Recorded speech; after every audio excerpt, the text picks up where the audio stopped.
পরিবর্তন কেমনি হইলো? কি কো আম্মা, পরিবর্তন হইতে কি কারণ লাগে?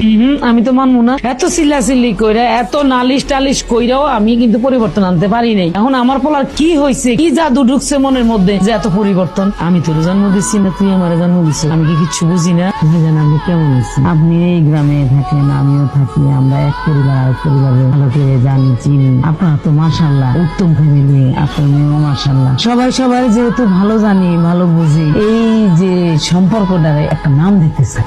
ভাবি সাহেব, আমি বিষয়টা বুঝলাম না। আপনার মেয়েটারে আমার খুব পছন্দ, আমি চাই আপনার মেয়েটারে আমার ছেলে বউ করে নিতে। আপনি কিছু মনে করবেন না। আমি যতদূর জানি আপনি গ্রামের মধ্যে একজন ভালো মানুষ, নামাজ রোজা করেন, দিনের পথে আছেন। আপনার স্বামী আফজাল চৌধুরী উনি খুবই ভালো মানুষ ছিলেন, যতদিন বাইচা ছিলেন মানবতার কাজ করছেন। কিন্তু আমি একটা জিনিস বুঝতে পারতেছি না যে আপনারা দুইজন এত ভালো মানুষ, আপনার সন্তানটা এটা এরকম কুলাঙ্গার লাফাঙ্গার কেমনে হইলো? আপনি যা বলতেছেন সত্যি, আমার পোলা লাফাঙ্গা, কিন্তু মানুষ তো পরিবর্তন হয়।